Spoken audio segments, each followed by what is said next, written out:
Manager വന്നിട്ടുണ്ട്. ഞാൻ ചോദിച്ചു, ഇനി പറഞ്ഞ പോലെ ഒന്നല്ല, ആള് ഭയങ്കര ചൂടന, എല്ലാരും ഇട്ട് ചാടിക്കുന്ന കണ്ടു. എടാ അതൊക്കെ ബാങ്കിലെ എന്നോട് വലിയ കാര്യമാണ്. നീ വാ, ഞാൻ കാണിച്ചു തരാം.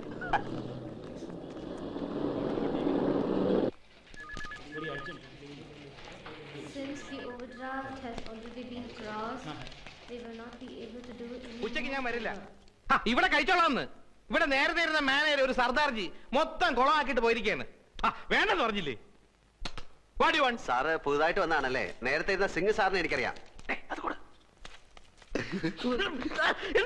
സാറിന് പൂ. സാറിന് പൂ എടുത്തോണ്ട് പോണോ? പൂ എനിക്ക് അലർജിയാ.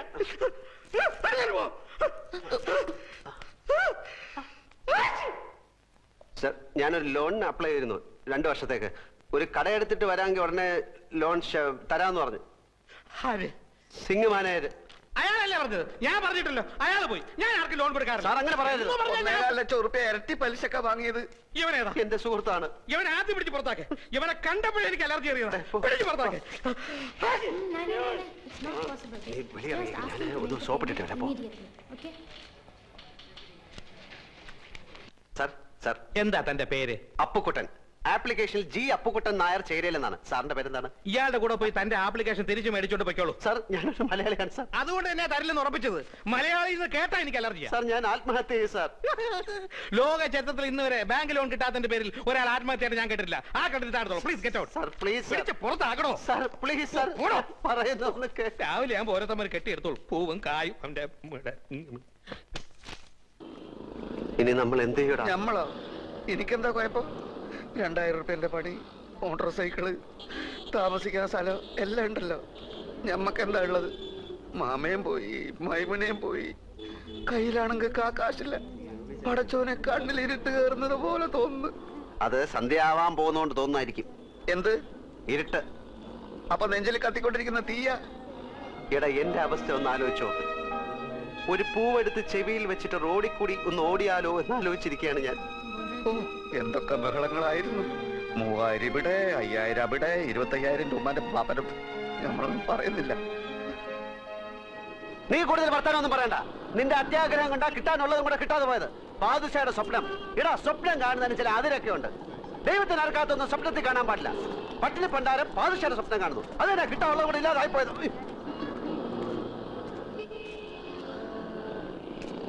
എടോ, എന്റെ വണ്ടി നമ്പർ ട്രാഫിക്കാരൻ കുറിച്ചെടുത്തോണ്ട് പോകുന്നു. ഇതിന്റെ കുറ്റിപ്പറല്ല. അവിടെ ഇവിടെ വണ്ടി വെച്ച് കഴിഞ്ഞാല് ട്രെയിൻ വന്ന് എടുത്തോണ്ട് പോകും.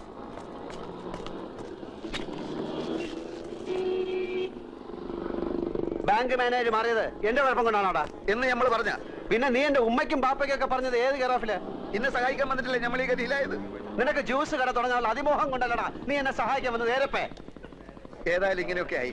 നമ്മൾ തമ്മിൽ വർത്താനം പറഞ്ഞ് അങ്ങോട്ടും ഇങ്ങോട്ടും തെറ്റിയിട്ട് കാര്യമൊന്നുമില്ല. ഞാൻ ചിലതൊക്കെ തീരുമാനിച്ചിട്ടുണ്ട്. എന്ത്? വേറെ വഴിയൊന്നും കണ്ടില്ലെങ്കിൽ ഞാൻ മോഷണം തുടങ്ങും. മോഷണോ എന്ന് വെച്ചാല്? നീ ആ വാക്ക് കേട്ടിട്ടില്ലല്ലോ. ഹൈമവതിയുടെ ചോറ് കട്ട് തിന്ന ആ പ്രവർത്തിക്ക് ഇപ്പോഴും മോഷണം എന്ന് തന്നെ പറയുന്നത്. മനസ്സിലായോ? നീ ഇപ്പൊ ആരെ ചോറ കട്ടുന്ന? ചോറല്ല, കാശുള്ളവന്റെ വീട്ടിൽ കയറി ഞാൻ മോട്ടിക്കും. പിടിച്ചാൽ പിടിക്കുന്നവനെ കൊല്ലും. അപ്പം ജയിലിൽ പിടിച്ചിടും, എന്നിട്ട് തൂക്കി കൊല്ലും. അപ്പൊ പിന്നെ ഒന്നും അറിയട്ടല്ലോ. അപ്പൊ കൂട്ടാ, നിനക്ക് ചെവിയിൽ പൂവും വെച്ച് റോട്ടിൽ കൂടെ ഓടാൻ നേരായി.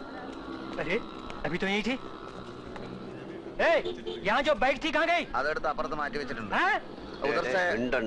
മാസം അടയ്ക്കാനുള്ള കാശ് അടയ്ക്കാത്തോണ്ട് മാർവാടി ബൈക്ക് എടുക്കാൻ ചട്ടമ്പികളെ അയച്ചിരിക്കുകയാണ്. ഓ ഗാഡിയിലേക്ക്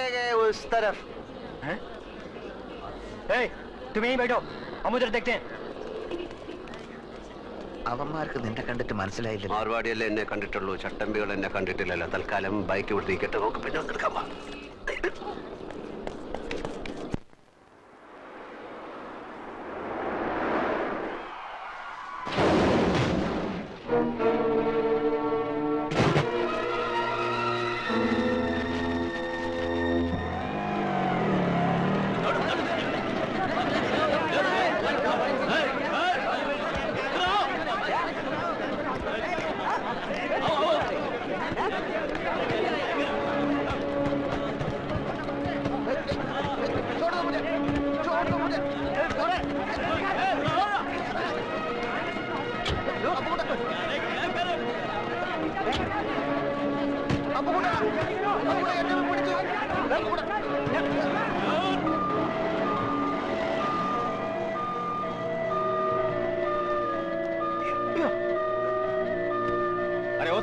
हेल्प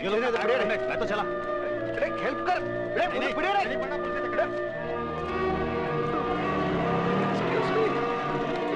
प्लीज हेल्प मी यहीं रुकिए, हम इमरजेंसी को इन्फॉर्म करते हैं।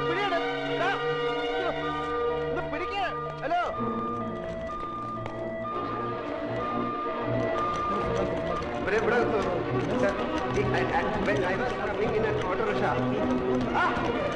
എനിക്ക് അറിഞ്ഞൂടി വരാം ശരിക്കും ആക്ച്വലി ആക്സിഡന്റ് എനിക്ക് അത് ഞാൻ എനിക്കൊന്ന് പോകണം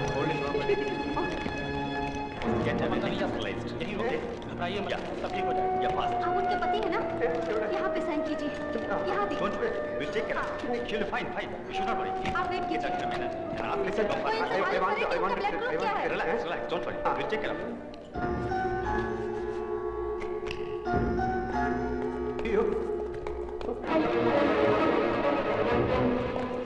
ये है जनरल वार्ड।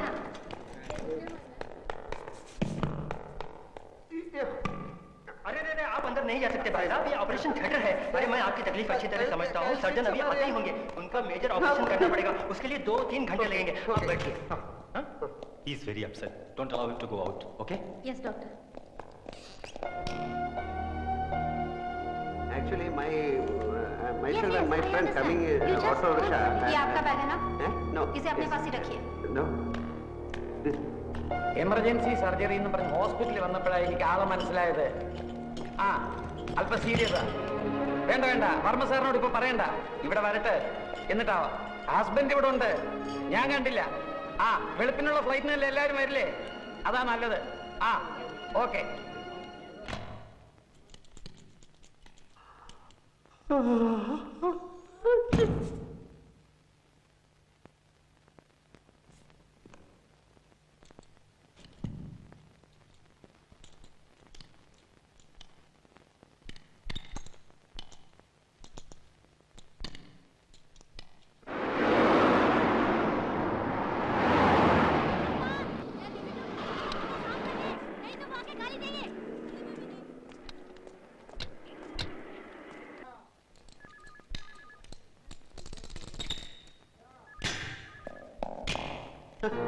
ചന്ദ്രികയുടെ അടുത്തിരിക്കുകയായിരുന്നു ഞാൻ, ബോധം തെളിയുന്നവരെ. ആ Sir, ആക്ച്വലി സർ ഞാൻ പറഞ്ഞു ചന്ദ്രികയുടെ വീട്ടിൽ നിന്ന് എല്ലാവരും വന്നിട്ടുണ്ട്. സർ ഞാൻ എല്ലാം തുറന്ന് പറയുന്നു. ഒന്നും പറയണ്ട, കഴിഞ്ഞു ഒക്കെ കഴിഞ്ഞു. വർമ്മ സാർ ആകെ തകർന്നിരിക്കുക, ഒന്നും പറഞ്ഞവരെ ഞാൻ വിഷമിപ്പിക്കണ്ട. അവരുടെ അടുത്ത് എന്ത് ചെയ്തു?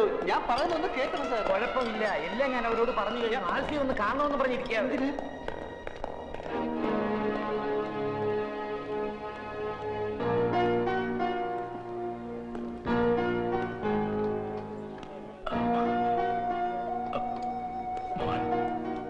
ക്ഷമിക്കണം, ഞാൻ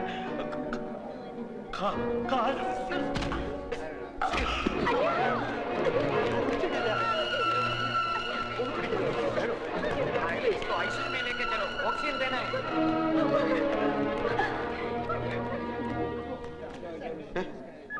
ഈ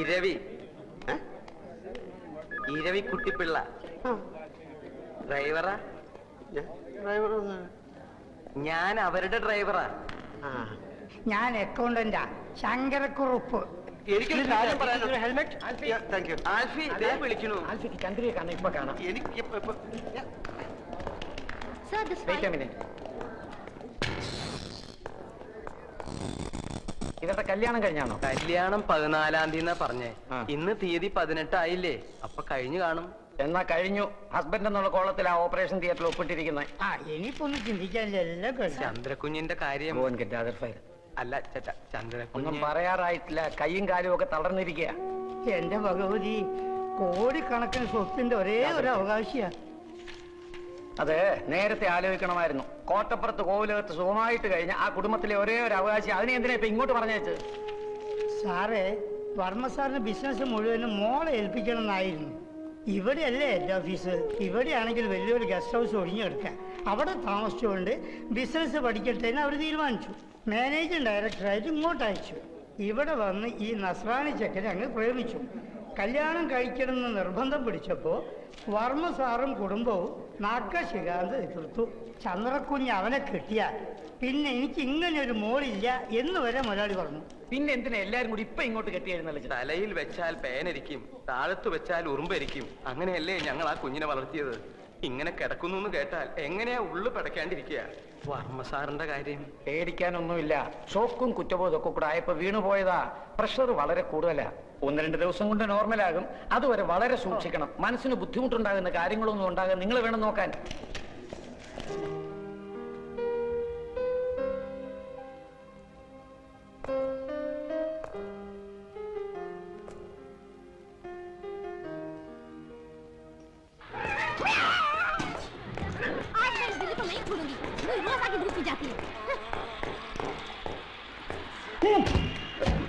എവിടെയായിരുന്നു ഇന്നലെ രാത്രി മുഴുവൻ?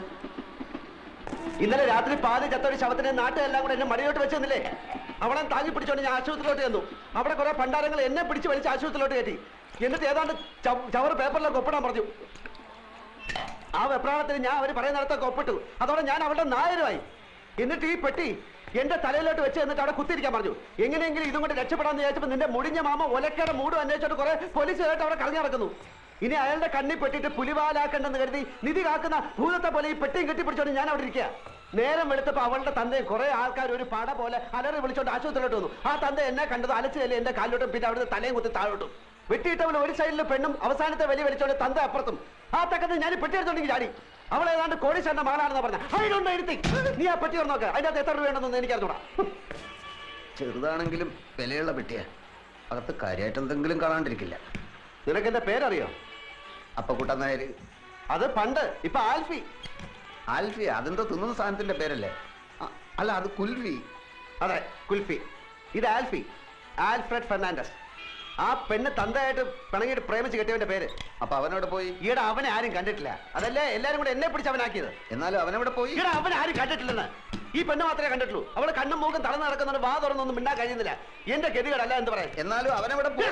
അവനെ കണ്ടിട്ടില്ലെന്ന് പറഞ്ഞാ തുറന്നു. ഇതെന്താ വലിയ പെട്ടിക്കകത്തൊരു ചെറിയ പെട്ടി? പെട്ടിയല്ലടാ, കമ്പ്യൂട്ടർ.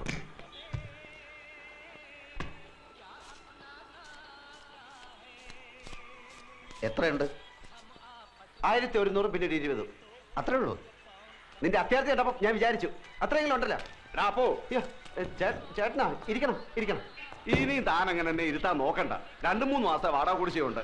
ഇനി അവധിയില്ല. ഇപ്പൊ ഇറങ്ങണം. ഇത് കണ്ട, 2 മാസം വാടകയുണ്ട്. ഇത് അങ്ങോട്ട് കൊണ്ട് തരാതിരിക്കായിരുന്നു. അടുത്ത ഞാൻ 2-3 ദിവസം കൊണ്ട് തരാം. ഞാൻ 3-4 ദിവസം വീട്ടിൽ കൊണ്ടുതരാം. 2 ദിവസം കഴിഞ്ഞ് 2-3 ദിവസം വീട്ടിൽ കൊണ്ടുതരാം. ആ ശരി. വാടാ. അത് പോയി. ദേ ചെക്കും ബാങ്കിന്റെ ബുക്കും. എവിടെ?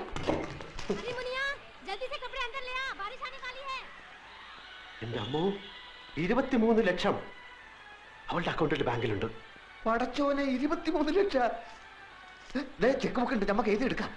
എഴുതി അങ്ങോട്ട് കൊടുത്ത ഉടനെ കാശ് എടുത്തരാൻ നിന്റെ പാപ്പ അവിടെ മാനരാ? ഒരു വസ്തു അറിഞ്ഞൂടാ. ഇവിടെ അവള് ചെക്കിൽ ഒപ്പിടണം. മണ്ടം മുത്തപ്പ. ഓളും ബാപ്പയും മയ്യത്താവുന്നല്ലേ ഇനി പറഞ്ഞത്? രണ്ടിന്റെ കിടപ്പ് കണ്ടിട്ട് കാറ്റ് പോണ ലക്ഷണമാണ്. അങ്ങനെ കാറ്റ് പോയാ പിന്നെ 23 ലക്ഷം ആർക്കാ? ഓളെ പുയ്യാപ്പിളക്ക് എന്ന് വെച്ചാ നിനക്ക്. അപ്പൊ ഒറിജിനൽ ആൽഫി വരും, ലക്ഷവും കിട്ടൂല, ആൽമാറാട്ടത്തിന്റെ വില കേസാവും. ഞാനില്ല, ഞാൻ സത്യം തുറന്നു പറയാൻ പോവാ. അങ്ങനെ തുറന്ന് പറയാൻ വരട്ടെ. നമുക്ക് ആശുപത്രി പോയിട്ട് നന്നായിട്ട് എല്ലാ കാര്യങ്ങളും ഒന്ന് വിസ്തരിച്ച് മനസ്സിലാക്കാം. എന്നിട്ട് മതി സത്യം തുറന്നു പറയാൻ. ഞാൻ സത്യം തുറന്നു പറയാൻ പോവാ. മോഷണം, ജയില്, തൂക്കുമരം, ഇതൊക്കെയാണ് ഇപ്പൊ നമ്മുടെ മുമ്പിൽ തെളിഞ്ഞു നിൽക്കുന്ന വഴികൾ. വേറെ ഏതെങ്കിലും ഒരു വഴി കൂടി ഒന്ന് ശ്രമിച്ചു നോക്കുന്നതിൽ എന്താ കുഴപ്പം? വേറെ ഏതെങ്കിലും ഒരു വഴി കൂടി ഒന്ന് ശ്രമിച്ചു നോക്കുന്നതിൽ എന്താ കുഴപ്പം? ആ വഴി കൂടെ പോയിട്ട് നമ്മൾ ബന്ധപ്പെടുന്ന ഈ വഴിയിലാണെങ്കിൽ പിന്നെ നമ്മൾ ഏത് വഴിയിലായി പോവും?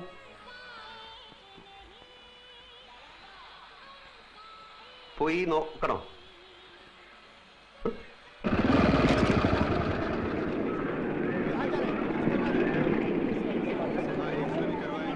ഈ ബൈക്ക് പിടിക്കാൻ നടക്കുന്ന മാർവാടികളുടെ ഗുണ്ടകൾ വല്ലതും ഉണ്ടോ നോക്കിക്കൊള്ളി. ഇല്ല, കാലത്ത് നീ വരുന്നതിന് കുറച്ച് മുമ്പ് നിന്നെ അന്വേഷിച്ച അവന്മാർ മുറിയിൽ വന്നിരുന്നു. ഞാൻ പറഞ്ഞു നീ ഇപ്പൊ അവിടെയല്ലേ താമസം. എന്നിട്ട് നീ എന്താ പറയാത്ത? നീ എന്താ ചോദിക്കാൻ?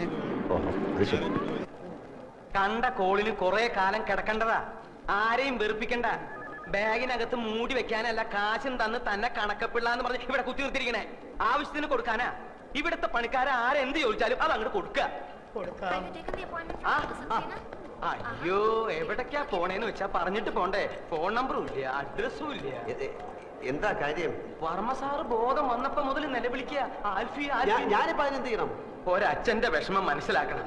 പറയുന്നത് കേൾക്കല്ലാതെ മറിച്ചൊന്നും പറഞ്ഞ് അങ്ങേരെ വിഷമിപ്പിക്കരുത്. ഞാൻ മോന് പുണ്യം കിട്ടും. വാ.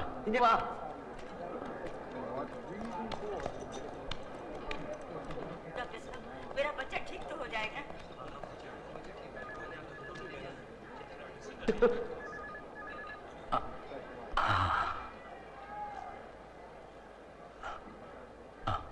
അടുത്ത് വരൂ.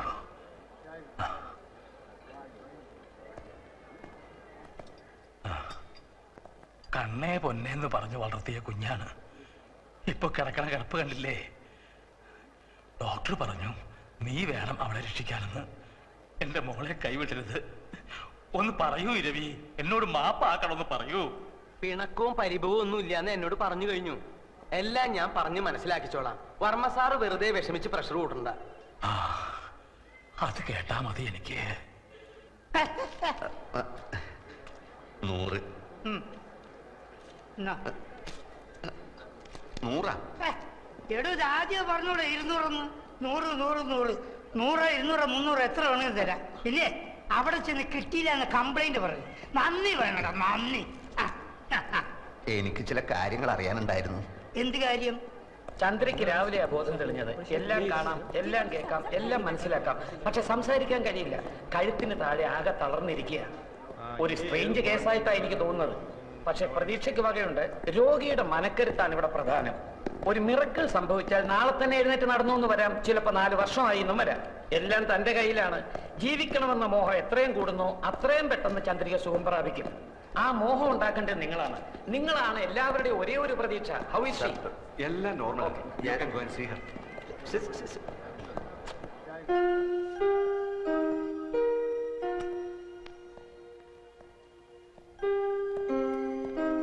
കൊച്ചെ, എനിക്കൊരു കാര്യം പറയാനുണ്ട്. എല്ലാരും കൂടെ എന്നെ തെറ്റി. അയ്യോ എന്റെ മോക്ക് എന്ത് പറ്റി? അയ്യോ എന്റെ മോളെ, അയ്യോ എന്റെ ഗുരുവായൂരപ്പ, എന്റെ മോളെ കിടക്കുന്നത് കണ്ടോ? അയ്യോ എന്റെ മോളെ, അയ്യോ. ഞാൻ DSP സത്യപാൽ, പുതിയോർമ്മന്റെ അമ്മാവനാണ്.